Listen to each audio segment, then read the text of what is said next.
চলে এসেছি তোমাদের সামনে আরেকটা ভিডিও নিয়ে। তো সেই দিন আমরা চলে গেছিলাম সবাই মিলে একটা রেস্টুরেন্টে খাওয়া দাওয়া করতে। তো চলো রেস্টুরেন্টে গিয়ে সবটা তোমাদের সাথে শেয়ার করছি, কি করছি কি না করছি, কি খেলাম সবটাই। তো এই যে দোতলার ওপরে ছিল জায়গাটা। প্রথমে গেছিলাম অন্য একটা রেস্টুরেন্টে, তো সেখানে অনেকটা রাত হয়ে যাওয়ার খাবার সব শেষ হয়ে গেছিলো, তো পরে আবার এই রেস্টুরেন্টে চলে এসেছিলাম। তো এই যে সবাই মিলে বসে পড়েছে যে যার মতন। যেহেতু বাইরে মাত্র 4টে চেয়ারই ছিল, সেই জন্য বাইরে সবার হবে না দেখে আবার সবাই মিলে ভেতরে চলে এসেছিলাম। তো তারপর যে যা খাবে সব অর্ডার করা হয়েছিল তন্দুরি রুটি, চিকেন কষা, চিকেন ভর্তা আর বিরিয়ানি। তো তারপর সবাই মিলে খাওয়ার জন্য অপেক্ষা করছিলাম আর ঘুরে ঘুরে দেখছিলাম জায়গাটা ভীষণই সুন্দর ছিল। তারপর আমাদের খাবার চলে এসেছিল, গরম গরম তন্দুরি রুটি, চিকেন কষা, চিকেন ভর্তা। তো তারপরে সবাই সার্ভ করে নিয়েছিলাম প্লেট নিয়ে। তারপরে আমি একটু খেয়ে নিচ্ছিলাম।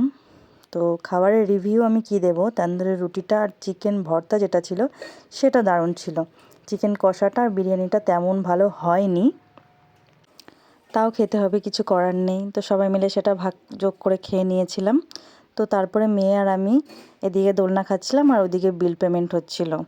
তো যাই হোক, অনেক দিন পরে দোলনা চড়ে খুবই ভালো লাগছিল। মেয়ে আর আমি দুজনে মিলে চড়ছিলাম, আর কেউ চড়েনি। এটা বাইরে একটা পার্ক মতন, মানে বাচ্চাদের পার্ক মতন জায়গা ছিল। তারপরে আমরা বাড়ি চলে এসেছিলাম।